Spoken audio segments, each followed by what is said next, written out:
is 13 WMAZ Eyewitness News at 5. For 25 years, families have enjoyed the rides, the food, and the shows at the Georgia National Fair in Perry. Volunteers return year after year to help others enjoy the fun. It's been fun. Well, as they say, it's been a good ride. It teaches the value of hard work to young competitors as they enter the world of animal shows. It's a huge commitment to do because you have to be responsible and take care of them. The fair brings a booming business to the city of Perry and Houston County. We'll bring, 40 to 60,000 people a day for 10 straight days. And with animal competitions, rodeos, and even RV shows scattered throughout the year, the Georgia National Fairgrounds keeps them coming all year long.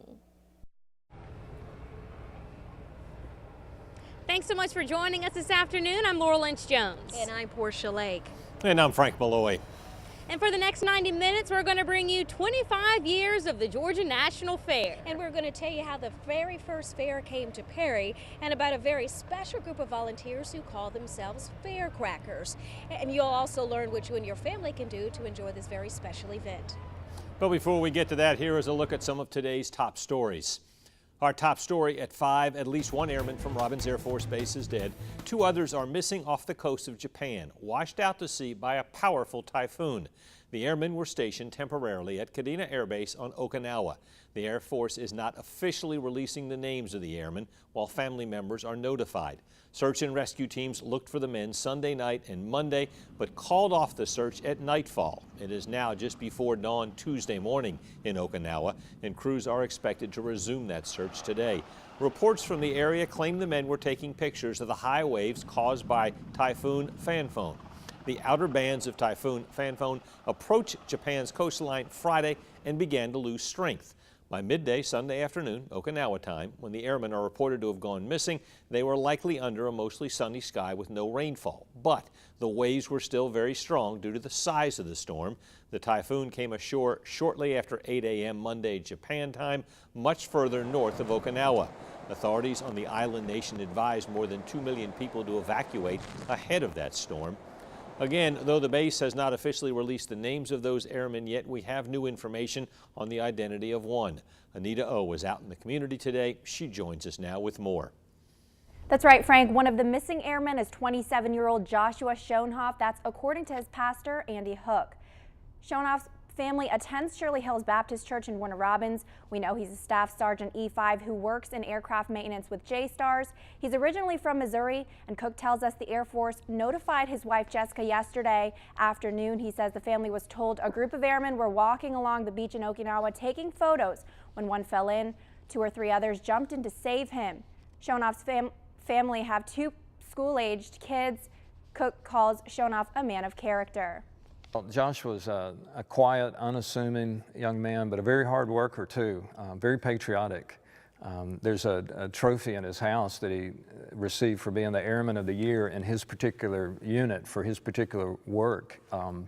Not surprising that he would be the kind of guy that would bring home trophies from work, or the kind of guy that would try to rescue a friend in trouble. That's just the kind of young man that he was trying to be. Kadena Air Force Base released a statement today saying, quote, Team Kadena's thoughts and prayers are with the family and friends of the airmen involved in this tragic incident. This event touches every member of the Air Force family. The search for our missing brothers in arms will continue. We'll, of course, bring you more on the search for these missing men and community reaction as more details become available. Frank? All right, thank you, Anita. Senator Saxby Chambliss offered his support for the airmen's families while in Macon today. And our thoughts and our prayers go out to those families, and it was just an unfortunate accident, apparently, that's a result of the typhoon that they have in that part of the world, and very, very grieved by it. We will continue to follow the search and bring you new information as it becomes available on 13WMAZ.com. The U.S. military is stationed throughout Asia, around the world, and the Middle East. The United States and a coalition of supporting nations continue to bomb key Islamic State targets along the Turkey-Syria border in an effort to stop militants trying to gain ground. As a member of the Senate Select Committee on Intelligence, Saxby Chambliss says the fight against ISIL will need continuing help from Arab nations. Well, the American military is second to none, and if we're going to participate, and we'll have to, from a continued airstrike standpoint, from an intelligence gathering standpoint, from a logistics standpoint, we've got about 2,000 boots on the ground today. That's going to have to increase significantly.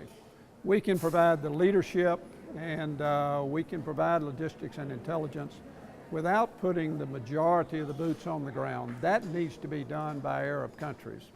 They have the most to lose from ISIL continuing to be intimidating and carry out the threats that they've made. So we need a total buy-in from these Arab countries with respect to their military engagement. Senator Chambliss agrees with colleagues who have said the fight against ISIL will not be a quick one.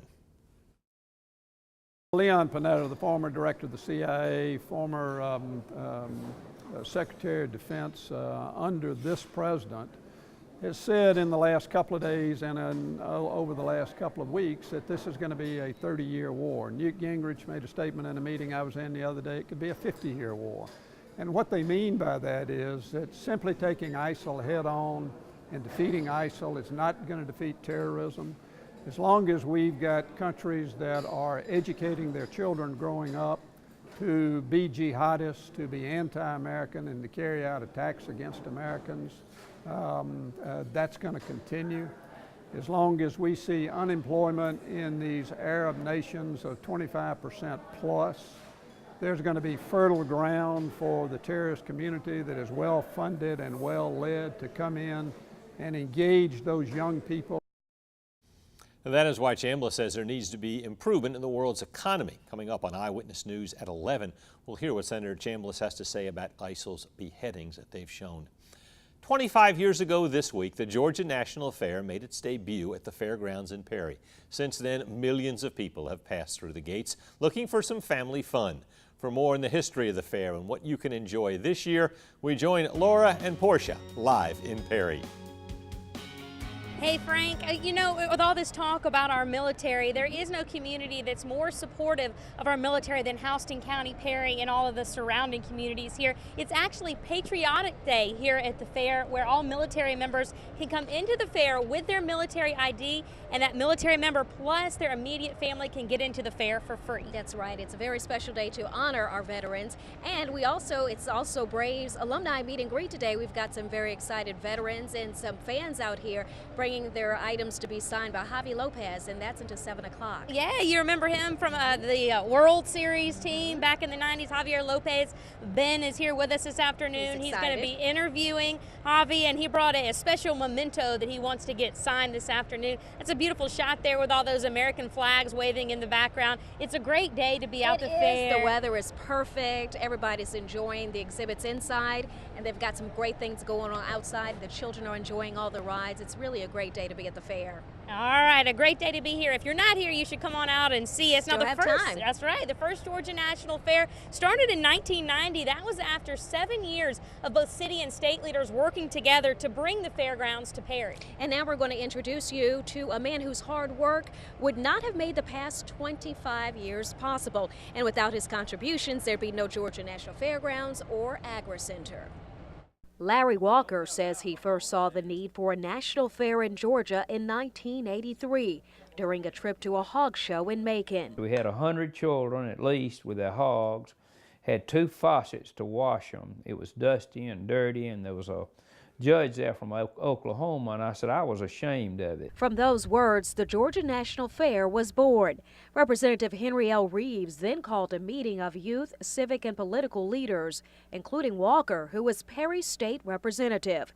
18 communities asked to be considered as a site for what would be the Georgia National Fairgrounds. My thinking was that we'd try to get $500,000 appropriated and spend it on the Macon Fairgrounds to improve it, and it would be a nice place for the children to show their hogs. And Henry Reeves said it's going to take at least $15 million to get that done. And when he said that, I almost fell out of my chair. Walker came back from the General Assembly in Atlanta with $15 million.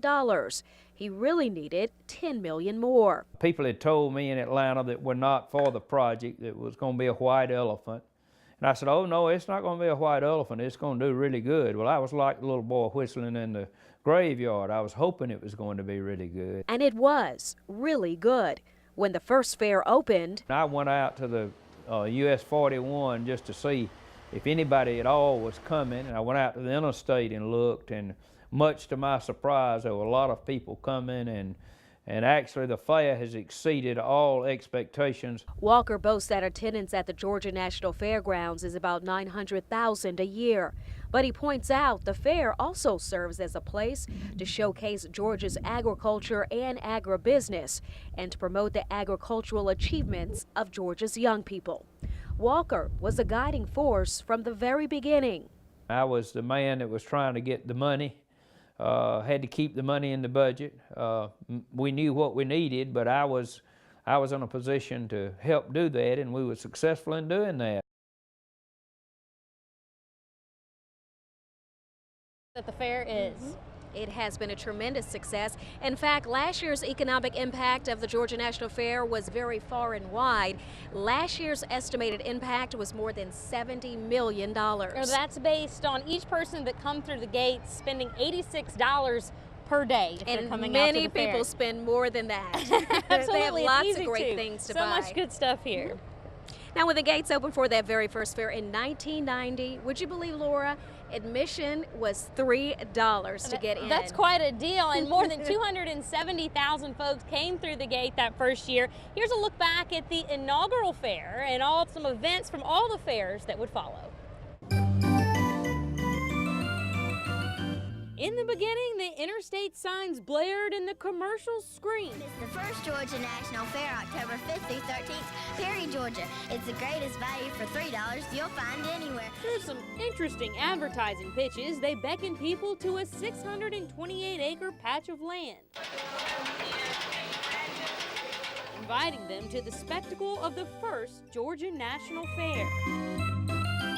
Dignitaries 25 years younger than former U.S. Senator from Perry Sam Nunn and former Georgia State Rep Larry Walker formed the official welcoming committee.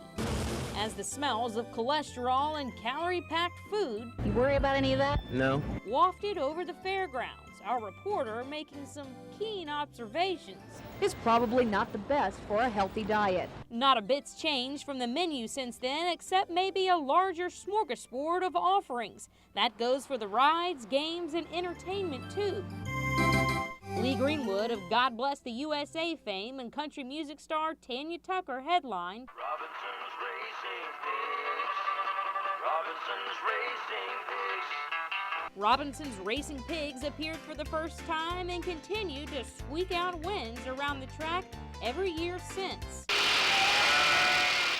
Children competed for blue ribbons too. I try to focus in on doing good. Many of them now well into their 30s, likely tending to their own flock of kids instead of sheep. That's a big pig. That first year, the animal attractions made their mark outside the livestock barn too. Money. With a monster-sized horse, Hercules stands 19 hands high, or 6'4", and weighs about 2,500 pounds. Horace the Super Pig, and this bovine beast. They left the fair along with some of those stylish fashions, but through the years, one decade and then another, while outside the gates the world changed, most things at the Georgia National Fair stayed the same.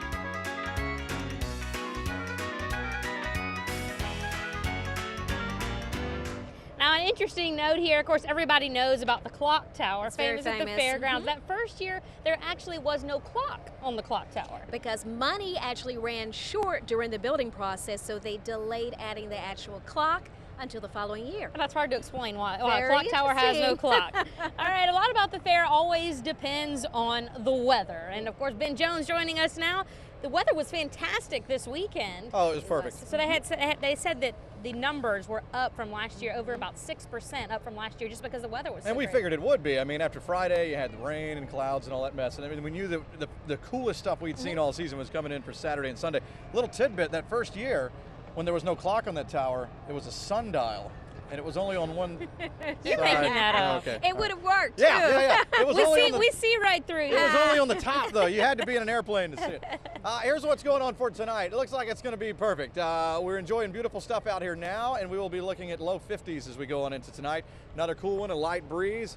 And there's the old sunset there, 7:13. So keep that in mind as you're coming out. We're looking at highs back in the 80s tomorrow. We're in this upper 70s we have been most of the day today. Staying sunny and dry this week. A slight chance of rain does come in for the weekend, and I stress slight at this point. Doppler Max HD just driving home the fact that there's really nothing going on but just perfect weather. So enjoy, folks. It's fair weather. Come on out to the fair and enjoy it. And when we come back, we're catching up with our reporter, Kristen Swilley, who's going to talk about the latest happenings on this wonderful Monday evening at the fair. And we'll see what kind of fun she brought us back as soon as we return.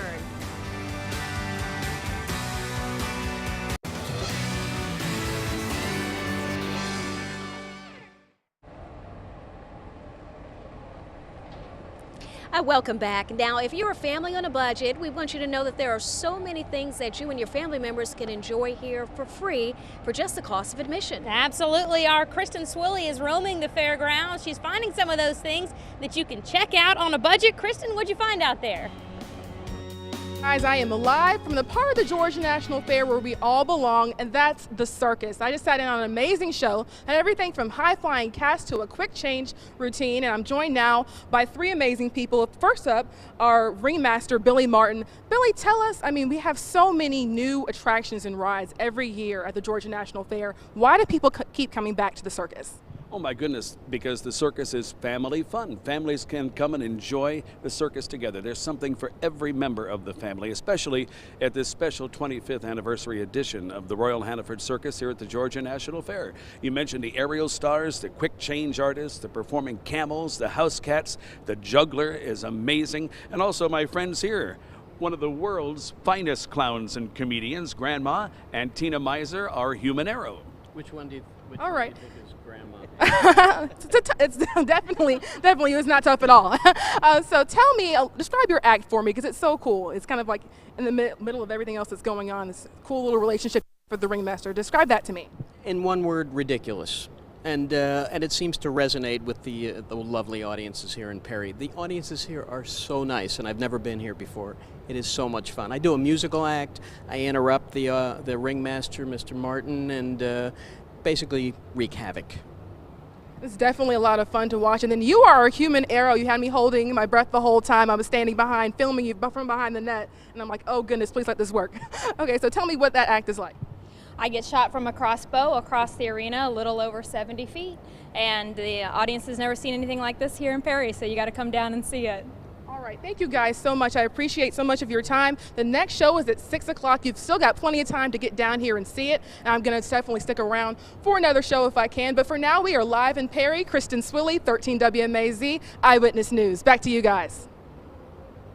Thanks, Kristen, and we'll be sure to check back in with you in just a little while to see what else you have found. Boy, that circus sounds like fun. I've never been to that event. Of course, we're enjoying being out here tonight, but 13 WMAZ is going to be out here again tomorrow night. We're hosting a debate between Georgia's candidates for senator, for U.S. senator, and for governor.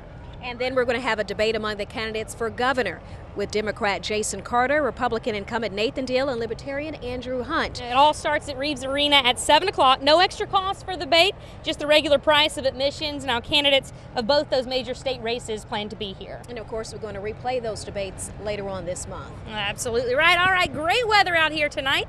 And we are hoping that it sticks around all week so a lot of people can come out and enjoy the fair. Yeah, if you get into politics, that can be one of the best rides you catch out here, that debate. Yeah, I tell you, the weather is beautiful. It has been nice all day long. Let's go ahead and show you what's going on as we go to break. The current numbers, sunshine abounds all over the place.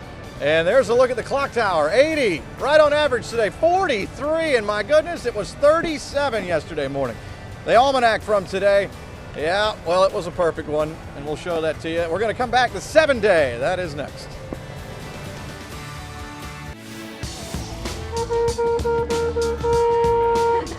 Hey, welcome back. Welcome back to the Georgia National Fair. got some characters behind Well, it. that's sure what you do. always expect at the fair, some We characters. got Mango and Dango, and they're out here having a great time entertaining us. Now, it looks like they're pretty short back there behind us. How tall are you? 9 feet. 9 feet. Who's that guy? He looks like from one of the. Sky Captain. That's the Sky Captain. Looks like from like a Mad Max. If you want to think that, he's from his own planet. I love your umbrellas. Thank you. Like Johnny Depp on a unicycle almost. Hey, let's go ahead and show you what's going on for tonight. We're going to be doing this beautiful stuff, low 50s, and we'll have partly cloudy skies. The 3-day shows, sunshine, maybe a few clouds as we go into tomorrow. We're going to be looking at back in the 80s again. We were at 80 today. We'll climb some as we go through the week. Doppler Max HD is quiet and clear, and that will pretty much remain that way. It's quiet and clear for us anyway. North of I-20 is where rain has been sighted and continues up there as it makes its way toward the east from the west, not sagging down into our neck of the woods. So all in all, we should remain dry. Parts of the state could see a sprinkle, but we're going to go with partly cloudy and see if it pans out. Future View shows that as we go through tonight, let's put it into motion and we'll see where she goes. We can notice in North Georgia most of the energy. This is going to be tomorrow morning, and as we get into tomorrow afternoon, staying in North Georgia, and we might get missed with some of this. And there's Wednesday morning, a few sprinkles out there. So we're going to go with quiet for us. Again, if you see a sprinkle, don't be surprised because there's stuff around us, but it's not looking like a very good chance. All right, so let's go from there and look at the extended. We'll go through Thursday and on into Friday. And of course, I talked earlier at the top of the show about a chance of rain that is slight for the weekend. Well, there it is. As we get into Saturday, Sunday, it's very slight. It's mainly going to be to our north. We'll see if some more wants to sag down this way. But here's a look at the current numbers. And we've got perfection, 78 degrees. Look at that, Athens. What's that song? Somewhere sunny and 75. That's what's going on there. The dew points, oh my goodness, look at that, a 42-degree dew point. That means it is very dry out here. Humidity is way down as it has been all weekend. So let's go ahead and show you some of the numbers with Future View. We'll drop on tonight into the low 50s. And then we will climb tomorrow, and we'll come back up into the probably looking at low 80s with sunshine and maybe a few clouds. And tomorrow night on into Wednesday morning, it's going to be looking at maybe some low 60s. And then Wednesday afternoon, you can look at the number there. Quickly, the 7-day if we can, just to show you the next chance of rain that's decent. It's slight, but it comes in for this weekend. And more from the 25th Annual Georgia National Fair in Perry. We're coming back right after this.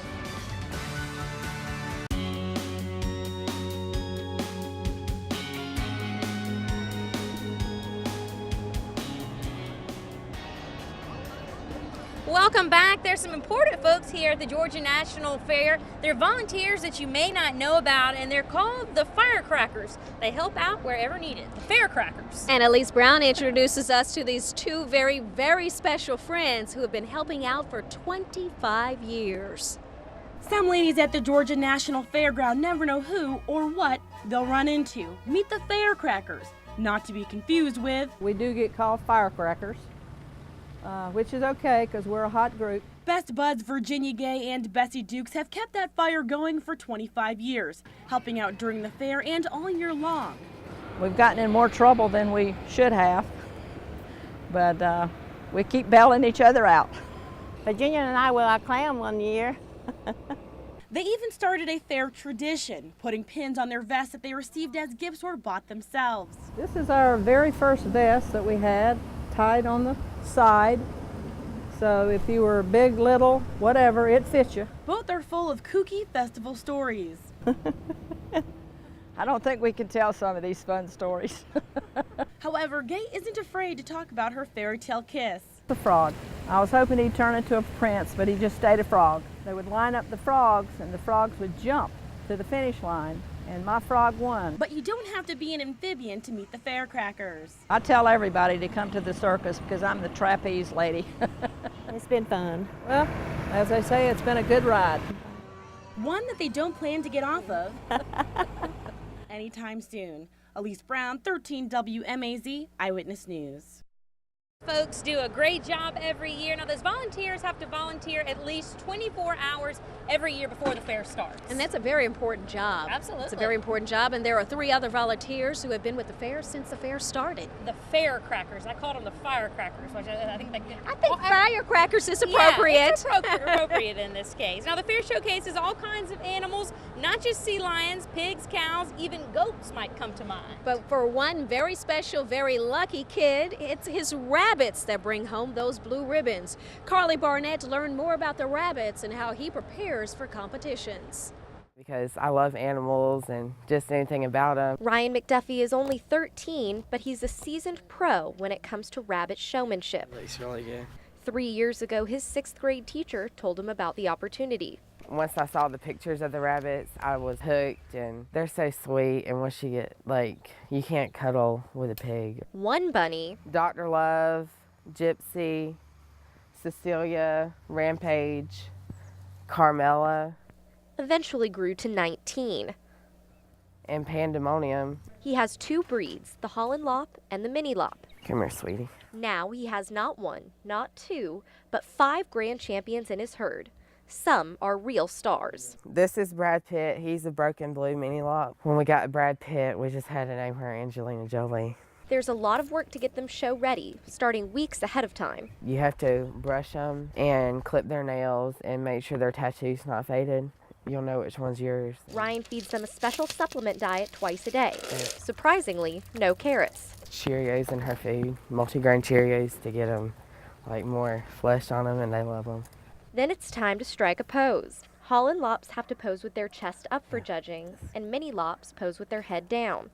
I practice every day for 15 minutes with them. Just constantly hold them in that position to make sure they hold it. So when the judges are looking at a rabbit in a competition, Ryan says that there's 5 main things they look at: their head, their crown, their ears, their body type, and their fur. Ryan not only shows rabbits, he breeds them too. I'm also a member of the American Rabbit Breeders Association. He's my most promising little junior that I've gotten out of the 4 litters that I bred. He's a little showstopper. His parents were surprised. I never thought we would end up with all this. But they've made it a family affair. I don't know a lot about rabbits, but I do know about competition. So I kind of started the whole thing by saying, if we're going to do this, we're going to do it right.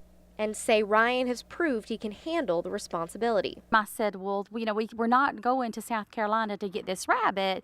Well, he informed us that that was okay. He had already arranged transportation for the rabbit. It's a huge commitment to do because you have to be responsible and take care of them. But Ryan hopes his commitment will help his friends jump ahead of the competition. In Kathleen, Carly Barnett, 13 WMAZ, Eyewitness News.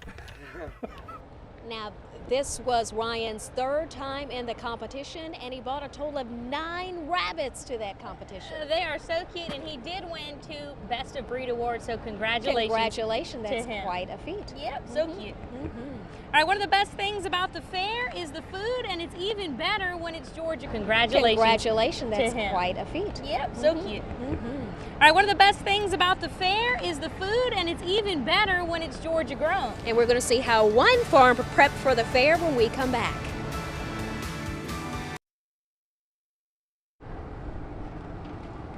Well, many of you are planning to enjoy the rides and all the food on your visit to the Georgia National Fair. But if you're just planning on sinking your teeth into the usual corn dog or funnel cake, maybe you should try something else, like some Georgia grown products. There's lots of them being offered here at the fair. Satara Coote visited with an onion farmer, a Vidalia onion farmer, who showed us just how many products that crop can make. When you see a Vidalia onion, it's still that nice flat onion, nice and round and flat. An apple among onions. That's how Vince Stanley describes the Vidalia onion. It's most enjoyed raw, there's no doubt about it. It just doesn't leave that bad taste. Stanley is a 3rd-generation farmer and general manager of Vidalia Valley. The farm spans 6 generations in almost 40 years. We've actually been farming onions now since 1975. Started out with 5 acres, and now we have roughly 1,200. Along with onions, Vidalia Valley grows watermelons, sweet potatoes, bell peppers, and more. The farm is just one of many that sells its Georgia-grown products at the Georgia National Fair in Perry. The farm's sales and marketing director, Lauren Deese, calls the fair a huge asset. it helps to allow people in other parts of the country that don't have access to Vidalia onions to enjoy such a sweet crop. The company sells about 100 onion-infused items, ranging from sauces and dressings to salsas and relishes. Dee says the fair is a perfect way to introduce these products to new palates. People start going to the grocery stores and asking, why aren't you carrying this? And it allows an opportunity for us to expand our line and to increase sales. We do not outsource any of our products. We make all of them on the farm. We try to grow anything and everything we can to put in those jars. So we really take it off the land and go and put it in that bottle. And we take a lot of pride in that. Just another way to make the onion a little sweeter to enjoy. Reporting in Lyons, Georgia, Sitar Coote, 13 WMAZ, Eyewitness News. All of that look delicious. I'm joined now by Chef Holly making some of our Georgia-grown products. Chef Holly, thanks so much for being here. What are we working on? Welcome. We've got a Freeman's Mill hoe cake with 3-beer rub in it. I try and use all Georgia products when I cook, so I went around the Georgia-grown building and found what we have available there today. So I'm using the Freeman's Mill cornmeal with some 3-beer rub, and then I've got some Springer Mountain Farms local chicken mixed with some Oliver Farms sunflower oil and garlic.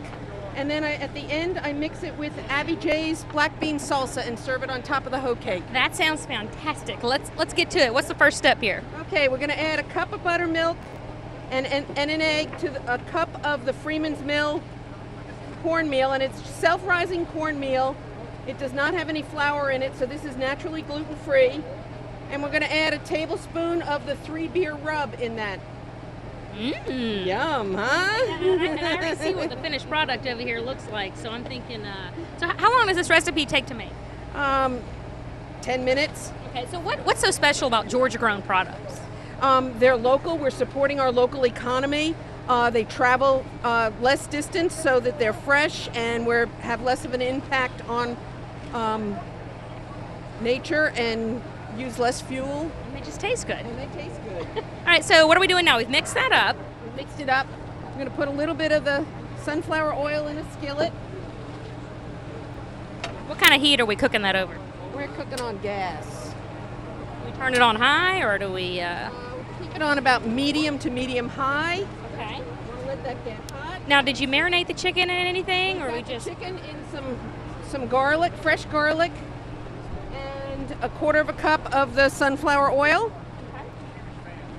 So while you're mixing that up, so if people want to come out and they want to learn how to make these recipes while you're at the fair, they go to the Miller Murphy Howard building or We're in the Georgia Grown building. I'm doing a bunch of demos, and it's all on the website, and each demo is posted inside the building each day, so they can see. And then all the recipes I'm making during the fair are going to be posted on the Georgia Grown website after the fair. Okay, I'm looking forward to this. All right, so now you're mixing up the batter and you're putting a little bit of it into our hot pan. Yep, and we're just going to make about 2 to 3 inch cakes.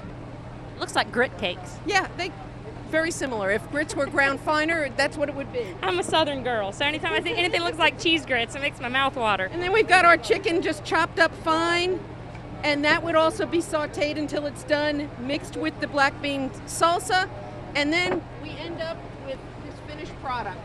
Can we see what the finished product looks like, folks? That looks delicious. Can I taste it? Absolutely. Okay, I'm not going to be able to talk much afterwards. So remind me again what I'm eating.